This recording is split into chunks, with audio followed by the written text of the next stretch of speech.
ప్రైవేటీకరణ నిర్ణయంపై వైఎస్ఆర్ కాంగ్రెస్ పార్టీ ప్రజా ఉద్యమాన్ని నిర్మిస్తున్నటువంటి తీరుని మీరు చూస్తున్నారు. దాని మీద మాట్లాడే ముందు వైఎస్ఆర్ కాంగ్రెస్ పార్టీ ఈ 18 మాసాల్లో అధికారం కోల్పోయిన తర్వాత ప్రజల యొక్క ప్రయోజనాలను పరిరక్షించడమే ధ్యేయంగా వైఎస్ఆర్ కాంగ్రెస్ పార్టీ అనేకమైన ఉద్యమాలను పోరాటాలను చేస్తున్నది.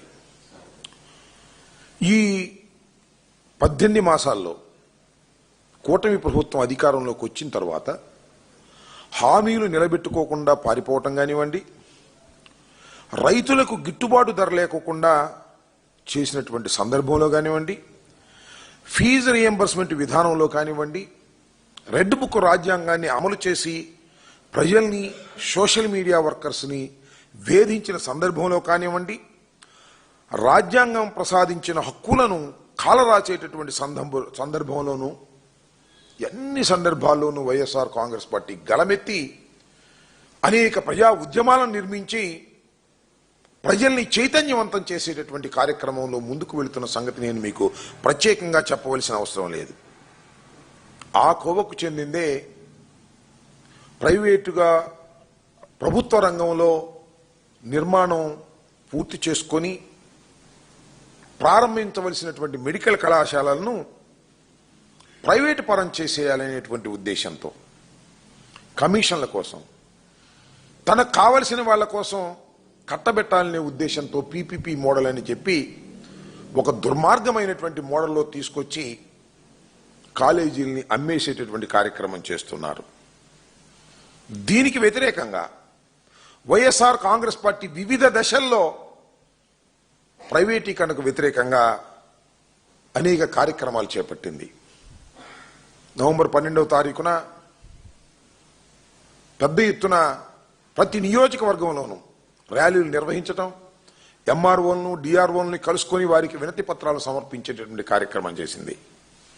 ఆ తర్వాత ఈ రాష్ట్రంలో 1 కోటి సంతకాలను సేకరించాలని అందరి దగ్గరికి వెళ్లి ప్రైవేటు పరం అవుతున్నటువంటి మెడికల్ కళాశాలలను ప్రైవేటు పరం కాకోకుండా ప్రభుత్వ రంగంలోనే పనిచేసే విధంగా చంద్రబాబు నాయుడు గారి ప్రభుత్వం మీద, కూటమి ప్రభుత్వం మీద ఒత్తిడి తీసుకురావాలనే ఉద్దేశంతో 1 కోటి సంతకాలను సమీకరించాలనేటువంటి దృక్పథంతో వైఎస్ఆర్ కాంగ్రెస్ పార్టీ క్యాడర్ టోటల్గా ప్రజల మధ్యకు వెళ్ళింది. సంతకాల సేకరణ కార్యక్రమాన్ని చేపట్టింది. అవన్నీ కూడా మొన్న 10వ తారీఖున జిల్లా కేంద్రాలకు తీసుకొచ్చాం. ఈ రోజున మళ్ళా రాష్ట్ర కేంద్రాలయానికి తీసుకొచ్చాం తాడేపల్లి.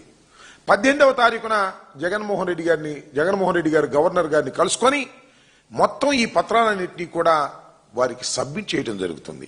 అంటే ఈ రాష్ట్రంలో 1 కోటి మంది, ఇంకా పైనే ఇంకా సమాచారం రావాలా.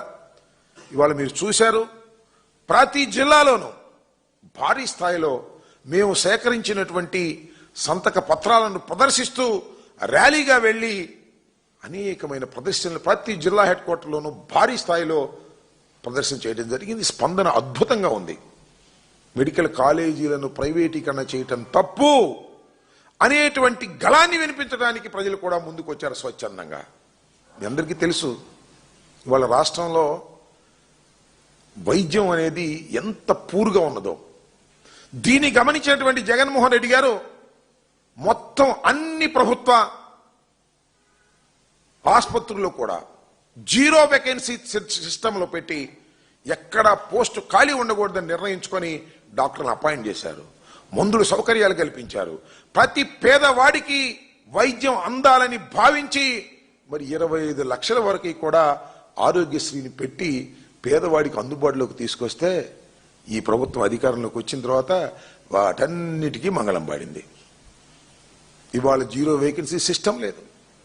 ప్రభుత్వ ఆసుపత్రుల్లో మెడిసిన్స్ లేవు. మొత్తం ప్రభుత్వ ఆసుపత్రులన్నీ కూడా మూతబడిపోయే పరిస్థితి వస్తూ ఉంది. ఈ రకమైనటువంటి దుర్మార్గమైన కార్యక్రమం చేస్తూ మళ్ళా 10 మెడికల్ కళాశాలను ప్రైవేటు రంగపరం చేయడం కోసం పీపీపీ విధానం అని చెప్పేసి ఒక దోపిడీ విధానాన్ని తీసుకొచ్చి ఇవాళ ప్రైవేట్ రంగంలోకి వారందరికీ కూడా కట్టబెట్టాలనేటువంటి ఒక దుర్మార్గమైన ఆలోచన చంద్రబాబు నాయుడు గారు చేయటం చాలా దురదృష్టకరమని కూడా ఈ సందర్భంగా నేను చెప్పదలుచుకున్నాను. దీని మీదనే పెద్ద ఎత్తున జిల్లాల్లోనూ, గ్రామాల్లోనూ, తాలూకాల్లోనూ, మండలాల్లోనూ పెద్ద ఎత్తున జన సమీకరణ చేసుకుని, సంతకాలు చేసుకుని, ప్రదర్శన చేస్తూ ముందుకు వెళ్తున్నటువంటి సందర్భాన్ని కూడా మీరు చూస్తున్నారు. 18వ తారీఖున జగన్మోహన్ రెడ్డి గారు వెళ్లి గవర్నర్ గారికి ఈ 1 కోటి సంతకాల పైచిలకు వచ్చినటువంటి వాటిని అన్నింటినీ కూడా వెళ్లి వారికి సబ్మిట్ చేసే కార్యక్రమం చేస్తాం. మీరు చూసినట్లయితే నాడు చంద్రబాబు నాయుడు గారు ఏమన్నారంటే, సెల్ఫ్ ఫైనాన్స్ మీద సీట్లు ఇస్తా ఉంటే వైఎస్ఆర్ కాంగ్రెస్ ప్రభుత్వంలో ఇది అన్యాయం, అక్రమం. మేము అధికారంలోకి వస్తే ఈ సెల్ఫ్ ఫైనాన్స్ సిస్టమ్ 100 రోజుల్లో తీసేస్తాం, అన్ని కూడా కైవేర కోటాలోకి పెట్టేస్తామని ప్రగలు బలిపెట్టారు. వాళ్ళు వచ్చారు, దాన్ని పక్కన పెట్టేశారు. దాని మీద చర్య తీసుకోలేదు. 100 రోజులని ప్రామిస్ చేసినటువంటి వాళ్ళు అది తీసుకోకపోతే తీసుకోకపోయారు. సెల్ఫ్ ఫైనాన్స్ సిస్టంతో ఇచ్చేటటువంటి సీట్లను పక్కన పెట్టేసి గవర్నమెంట్ పరం చేస్తామని చెప్పిన వాగ్దానాన్ని నెరవేర్చుకోలేకపోతే పోయారు. మెడికల్ కాలేజీలు మొత్తాన్ని అమ్మేసేటటువంటి కార్యక్రమం చేసేటటువంటి విధానానికి వాళ్ళ ప్రభుత్వం దిగజారిపోయిందని చెప్తా ఉన్నా. అదేమంటే ఇది పీపీపీ విధానం, ఇది ప్రైవేట్ కళాశాలకు ఇవ్వటం కాదు, ప్రైవేటు వాళ్ళకి అప్పచెప్పటం కాదు, పీపీపీ విధానం గవర్నమెంట్ ఆధీనంలోనే ఉంటుంది అని చెప్పారు. దేనికి ఉంటుంది గవర్నమెంట్ ఆధీనంలో నాకు అర్థం కాలేదు. చాలా చిత్రమైన విషయం ఏంటో తెలుసా, 2 సంవత్సరాల పాటు అంట ప్రైవేటు వాడికి ఇచ్చేసినా కూడా, ఎవడన్నా నాబోటి వాడు కొనుక్కున్నా కూడా అక్కడ 550 బెడ్స్ ఆసుపత్రిలో మొత్తం సిబ్బంది జీతాలు నెలకి 5 కోట్లు ఉంటాయి. 5 కోట్లు నెలకి ప్రభుత్వమే కట్టిద్దంట. ఈ రకంగా 5 కోట్ల నుంచి 6 కోట్లు ఇది ప్రభుత్వమే కడుతుందంట 2 సంవత్సరాల దాకా. అంటే సంవత్సరానికి సుమారుగా 60 కోట్ల నుంచి 70 కోట్లు ప్రభుత్వం ఇస్తుందంట. అంటే 2 సంవత్సరాలు ఎంత, సుమారుగా 140 కోట్ల రూపాయలు మళ్ళా వారికి వెచ్చిస్తా ఉంటారు. అంటే ఇది ఒక బొనంజా ఇచ్చేటటువంటి కార్యక్రమం. ఎవరైనా ప్రైవేట్ కళాశాలలో కొనుక్కున్న వాడికి 2 సంవత్సరాల పాటు 140 కోట్ల రూపాయలు ఇది ఈ 4టికి కూడా ఇచ్చేటటువంటి కార్యక్రమం చేస్తున్నాడు. ఇది పెద్ద స్కామ్ కదా అని అడుగుతా ఉన్నా. ఆ విధంగా స్కామ్ చేసుకుని దానిలో కిక్ బ్యాక్స్ తీసుకొని దాని నుంచి లబ్ధి పొందాలనేటువంటి ఉద్దేశం. ఇదంతా దేనికి చేస్తున్నారు? పేదవాడి వైద్యాన్ని తాకట్టు పెట్టి పేదవాడికి ఉచితంగా వైద్యం అందుకోకుండా ఉండే విధంగా చేస్తున్నారు. పేద విద్యార్థులు చదువుకోవడానికి కూడా ఇవాళ దుర్మార్గమైన పరిస్థితికి నెట్టబడేటటువంటి కార్యక్రమం ఇవాళ పీపీపీ విధానం అని చెప్పి చేసేటటువంటి పద్ధతుల్లో చేస్తూ ఉన్నారు. అదే అంతేకాకుండా 50 ఎకరాలు ఉంటుంది మెడికల్ కళాశాలకి. ఇవాళ మనం ప్రారంభిస్తున్న వాటికి సంవత్సరానికి 100 రూపాయలు లీజ్ అంట. ఏమిటి అన్యాయం నాకు అర్థం కాల. ప్రైవేట్కి దోచిపెట్టేటటువంటి కార్యక్రమం. అది కూడా 33 సంవత్సరాలు లీజ్ అంట. ఆ తర్వాత కూడా పొడిగించుకోవచ్చు అంట. ఈ 33 సంవత్సరాల తర్వాత ఇంకా పొడిగించుకోక ఏం చేస్తారు? ఆ తర్వాత ఏం జరిగింది ఎవరికి తెలియదు, ఏ ప్రభుత్వం వస్తుందో తెలియదు. 33 సంవత్సరాల తరువాత దీన్ని మళ్ళా లీజును పొడిగించవచ్చునని ఒక క్లాజ్ పెట్టి ఈ విధంగా రాష్ట్రంలో ఉన్నటువంటి పబ్లిక్ మనీని, ప్రభుత్వ కళాశాలల్ని ప్రైవేట్ వారికి దారాదత్తం చేసి దోచుకోవాలనేటువంటి ఒక నీచమైన, నికృష్టమైన, పేద ప్రజలకు వ్యతిరేకమైన విధానాన్ని ఇవాళ చంద్రబాబు నాయుడు గారు తీసుకొస్తున్నారు. చాలా దురదృష్టకరమైనటువంటి పద్ధతులు కూడా చెప్పదలుచుకున్నాం. అంతేకాదు 5 ఏళ్ల పాటు వ్యయం చేస్తే 100 కోట్ల రూపాయలు, 1000 కోట్ల రూపాయలు 5 ఏళ్ల పాటు వ్యయం చేస్తే ఈ మొత్తం కూడా బ్రహ్మాండంగా మార్గంలోకి వచ్చేటువంటి అవకాశం ఉన్న ఈ మెడికల్ కళాశాలని వీటన్నిటిని కూడా అమ్మేసేటటువంటి కార్యక్రమం చేస్తున్నారు. ముఖ్యంగా దీని మీద ఉద్యమం చేసేటప్పుడు